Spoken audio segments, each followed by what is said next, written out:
Hi, Shauna Holt with Fit Frugal Life, and I need to get my house cleaned and in order because we're going to be moving soon and I don't want to take a bunch of junk with me. So it's time for some spring cleaning. And I thought, why not share my tips and resources that I use or that I find in my quest to finally tackle this household of six mess. So, have you done your spring cleaning in your home yet this year? Today's blog topic is all about organizing a kid's room. Now, fortunately, I don't have to clean and organize my kids' bedrooms. Not that they don't need my assistance, but they are old enough to get the job done themselves now.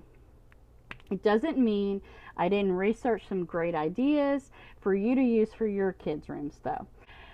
So, as I talked about in Spring Cleaning Part 2, what do I need? I have a sorting system that I label GTSM: giveaway, trash, store, or move. And I start every room with this first. I go through to find any broken items, things that can't fit, or I no longer need or want. And I decide to either give it away or trash it. And anything that doesn't belong in that room, I decide if it needs to be moved or stored somewhere else. Then I start on the cleaning of all these areas from top to bottom. And you can get my free checklist by clicking on the blog link. I have that in there. So, what does your kids' rooms look like? I know mine could turn a room into like a tornado had hit it. And if I didn't stay on top of keeping it organized, cleaned up, and then having them keeping it cleaned up. So if you'd ever been over to my house while my kids were little, you'd seen that. But I did find some great tips to get your kids' rooms organized once and for all. So I provided a bunch of different links to places that have given tips.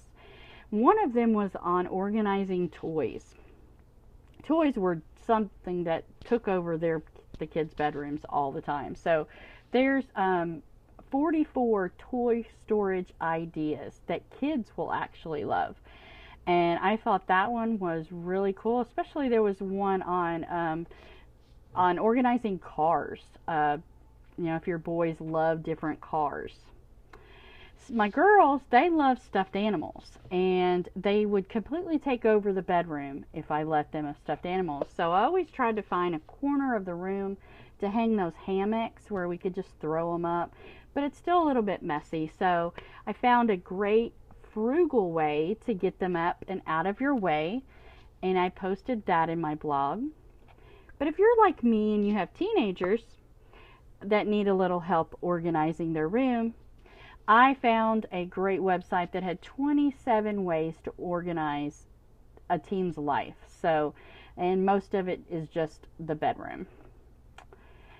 Another thing that seems to get out of control in the kids' rooms are kids' clothes. So I found 10 hacks to organize your child's clothes. And then after the room is all clean, I provided some ideas and a checklist for your children to keep it clean. Now, if you need any all-natural cleaning supply recipes, I did provide them in part 3 of my blog series, and I provided a link for that in case you missed it. And also today, I started a free 14-day Spring Lean and Clean group to share more tips, support, and accountability for getting the house cleaned and a workout in every day. So you can join just by the form that's in the blog post, or you can also message me and I can add you to the group. So I hope you enjoyed these tips on getting the bedroom clean today, and I thank you so much for joining me, and I hope to see you again tomorrow in part 8.